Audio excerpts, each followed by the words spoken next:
Do you feel like you're stuck or find yourself attracting the same type of relationships and negative experiences, or just not manifesting what you want in life? Welcome to Heal Your Story. I'm your host, Heidi. Here we discuss all things life, love, relationships, the relationship with yourself, and the stories we tell about ourselves and others. I help people get out of their busy heads and get back in touch with their heart space to learn self-love and help heal their story.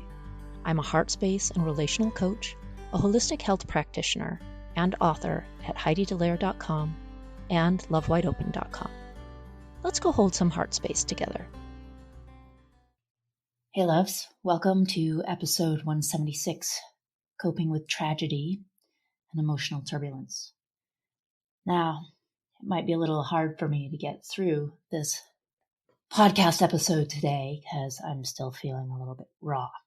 But today, I'm going to address a pressing and unfortunately all too common concern in our society, and that is coping with the aftermath of violence, war, mass shootings, and the emotional turmoil that follows. Over the past few weeks, past few years, really, we've been bombarded with heart-wrenching news of mass violence, war, and shootings. And these events shatter our sense of safety and security, affecting not only those directly impacted, but also individuals living far away from the affected areas. When the violence is human-caused and deliberately aimed at harming others, the emotional shockwaves can be profound. And even for those with advanced training, the intensity of such tragic events can be overwhelming. So today, I will do my best to explore how to cope with the myriad of emotions that may arise in the aftermath. This podcast will help some and probably anger some, because it's impossible for me to cover all angles of this. I'm just coming from the angle that, I specialize in helping people regulate their nervous system and emotions that they no longer are held back by, and that they can in turn reduce their anxiety and overwhelm. So here we go. Well, last week, I really had to put my own work into practice. I live about a half an hour away from where the mass shootings took place in Maine. And although I was not directly affected by the events, I have friends who have been. They have lost family and friends, and that's a community that is close by, so it has an impact. I went through the myriad of emotions: sadness, stress, anger, grief, guilt for having feelings of joy or excitement about things while others are in such pain. So I did what I know how to do. Instead of pushing any of those feelings away, I let them wash over me. I did massive amounts of self-care. I used the healing techniques that I teach others, and I moved my body a lot to integrate it all. And part of me feels that there isn't anything I can actually say or do to make it better.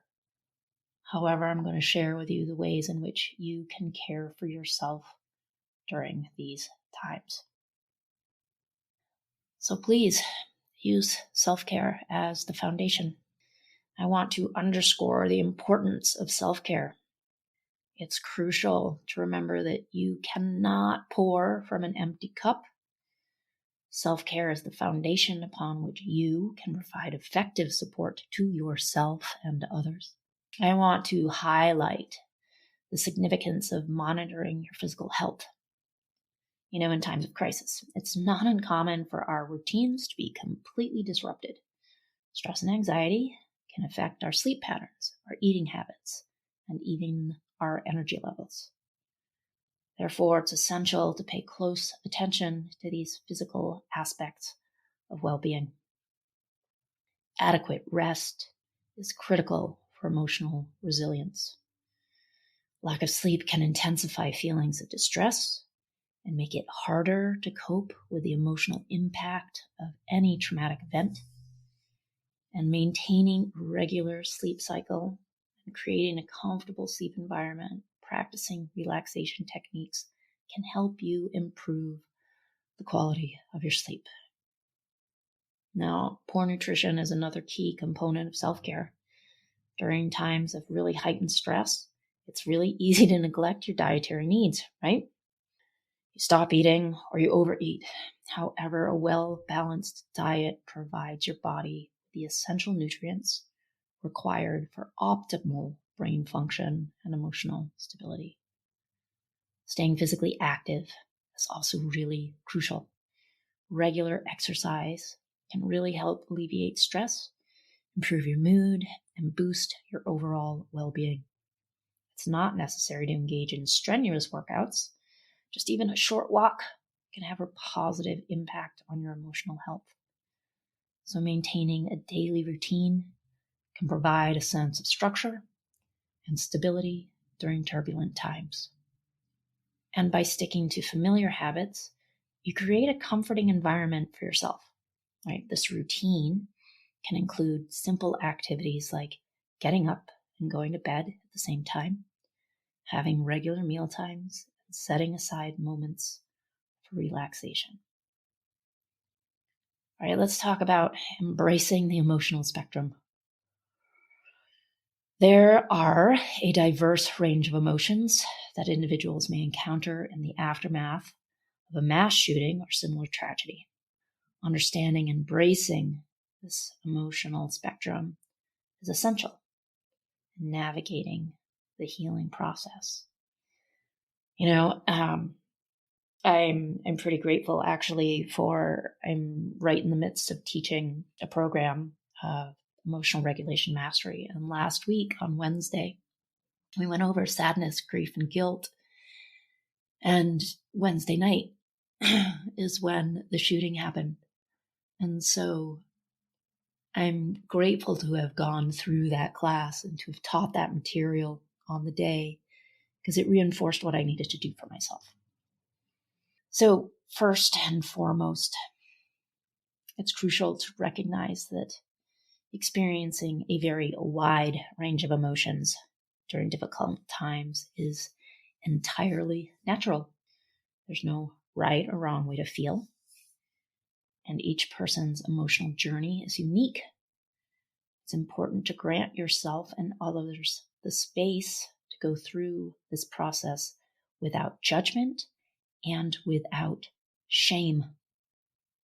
Grief is a very complex emotion that often surfaces during these times. It can manifest as sadness, anger, confusion, a deep sense of loss. Grief is a necessary part of the healing process and allows individuals to process their emotions and come to terms with tragedy. Anger is another common emotion that may arise. People often feel angry at the injustice of such events, at those responsible, or at the perceived lack of societal change. It's essential to acknowledge anger as a very valid response, and it can be channeled into actually positive actions, such as advocating for change or supporting others. Fear and anxiety are natural reactions to traumatic events. Feelings of vulnerability and insecurity may prevail. It's essential to address these emotions by practicing relaxation techniques, mindfulness, and seeking support when needed. Individuals may also experience shock, numbness, and this emotional response is a way for the mind to protect itself from overwhelming feelings. And it's important for individuals to come out of this state at their own pace, offer them comfort and understanding. In supporting others, it's crucial to offer a listening ear and a non-judgmental space for them to express their emotions. Everyone's healing journey is unique, and some may need more time than others to come to terms with their feelings. I want to talk about managing media consumption. Staying informed during a crisis is undoubtedly essential, but it is equally important to be aware of the potential distress that can be caused by extensive media exposure. There are things you can't unsee. Studies have shown that media portrayals of shootings or mass violence or war can contribute to acute stress and post-traumatic stress symptoms just by watching the news. So one effective strategy is to limit your exposure to distressing content. This might involve setting specific time limits for news consumption or choosing to receive updates from reliable sources rather than continuously scrolling through social media. Engaging in conversations about the event can also impact your emotional well-being. While it's very important to share and process your feelings, it's equally crucial to be very mindful of how these discussions affect you. Be selective about the individuals you speak with and who you choose to offer support and understanding. Let's get into the power of connection, okay? These events and these types of intentional acts are meant to divide us and create fear. So the power of connection, maintaining contact with loved ones, can provide emotional support that helps individuals cope with difficult situations. Your friends and family can serve as a source of comfort, reassurance, and understanding as you navigate the emotional impact of a mass violence event. Sharing your feelings and experiences with those close to you can be a powerful means of processing and experiencing your emotions. It's really an opportunity to connect on a deeper level and gain a sense of community in the face of adversity. And while it's essential to offer support to others, don't underestimate the healing power of being vulnerable and reaching out when you need assistance. Your loved ones can provide you with emotional support to help you deal with challenging times. Social connections have the potential to boost resilience, reduce feelings of isolation, and foster a sense of belonging. These connections can remind individuals that they are not alone in their healing journey and that they have a network of people who care about their well-being. Now let's talk about focusing on strengths and meaningful practices. During challenging times, it's really easy to become overwhelmed by negative emotions and the weight of tragedy. However, acknowledging your inner strengths and personal resources can help you find resilience in the face of adversity. Each person possesses unique qualities and abilities that can be harnessed to navigate difficult circumstances. These might include qualities like resilience, adaptability, empathy, or a capacity for empathy. And by recognizing and embracing your strengths, you can build a foundation for emotional healing. Engaging in meaningful practices can provide comfort and solace during turbulent times. These practices might include hobbies, creative pursuits, or spending time with loved ones. Finding solace in activities that bring you joy and fulfillment can be a powerful means of maintaining emotional balance. Mindfulness and meditation techniques can also help individuals stay grounded and focused in the present moment. These practices enable you to manage stress, reduce anxiety, and promote emotional well-being. I did a lot of mindfulness and meditation over the weekend. And positive self-affirmations and gratitude exercises can shift your perspective towards a more positive and hopeful outlook, and continue to find the beautiful and joyful things that are ever present.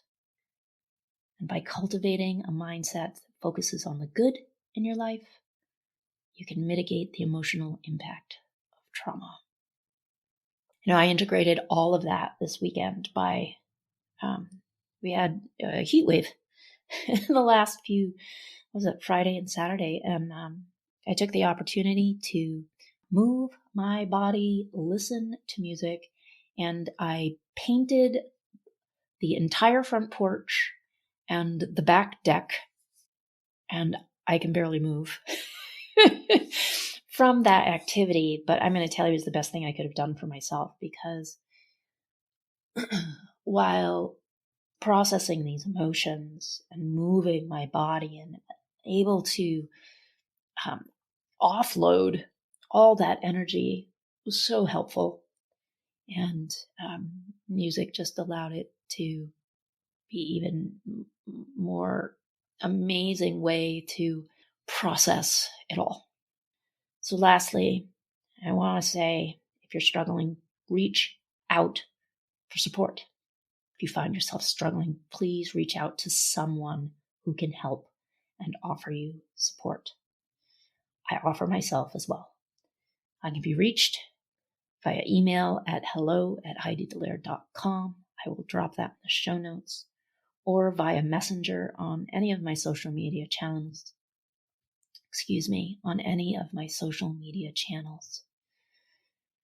I am sending you all so much love during these difficult times. I offer nothing but love and peace to those we have lost, and to those whose loved ones have been lost. Please take care of yourselves the best way you can.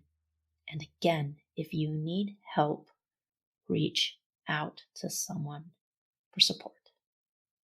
Bye for now. Thank you for listening to another episode of Heal Your Story. Please subscribe on Apple Podcasts, Spotify, or wherever you listen to podcasts. You can find me, my coaching services, my book, or book a Heal Your Story strategy session at HeidiDelaire.com. For other self-development articles, go to lovewideopen.com. And you can also follow me at Heidi Delaire or Love Wide Open on all social media channels. Thanks so much. Sending lots of love.